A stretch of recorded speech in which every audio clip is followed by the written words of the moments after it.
Sénégal, il y a par rapport à la Commission nationale de marché, vous avez fait énormément d'avancées, un grand pas a été fait, mais beaucoup reste à faire, notamment l'éligibilité par exemple des ingénieurs. Il y a par exemple des conditions qui sont assez difficiles pour permettre aux jeunes Djiboutiens de participer aux appels d'offres. Il y a par exemple 10 ans d'expérience, 8 ans d'expérience qui est demandé assez souvent, alors que la plupart des ingénieurs ou des experts djiboutiens qui ont 10 ans, 8 ans d'expérience travaillent déjà dans le secteur public. Du coup, peut-être revoir un peu ces exigences-là un peu à la baisse. Pour les seniors, les chefs de projet, oui, mais pas pour les peut-être employés des cabinets ou des entreprises. Il y a cela.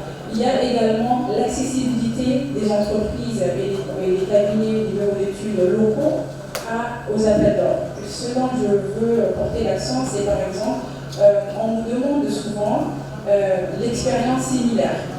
Il se peut que ce soit le premier projet à Djibouti qui est sur l'appel d'offres, mais on te demande des projets similaires dans le pays.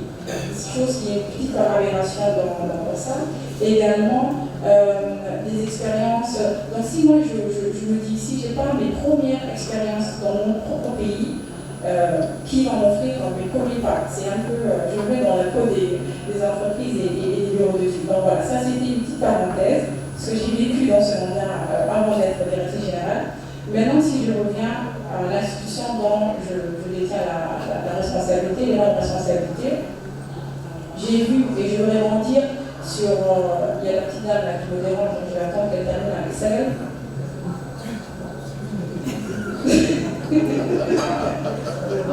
Elles sont pas peut-être terminées.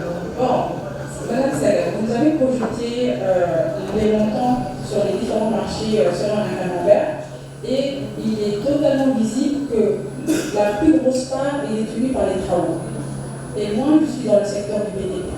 Donc du coup, c'était 60% du montant, donc du pourcentage.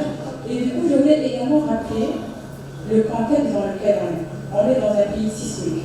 On est dans un pays sujet à des inondations. On est dans un pays où le climat est fortement, mais extrêmement chaud. On est dans un pays où il y a une forte humidité. On est dans un pays où il y a une forte salinité. Donc nous, dans notre environnement du secteur du BTP, on appelle ça un habitat extrêmement exposé. Donc c'est un des plus pires, ça n'existe pas, mais pour ce pays, peut-être c'est le terme qu'il faudrait inventer. Donc maintenant, l'institution dont je suis responsable, c'est la qualité de la construction, autant dans les bâtiments que dans les routes. Donc effectivement, comme M. Habib l'a souligné, il y a une mise à jour à faire au niveau des dossiers d'appel d'offres, et je vous attendrai à ce niveau-là. Merci.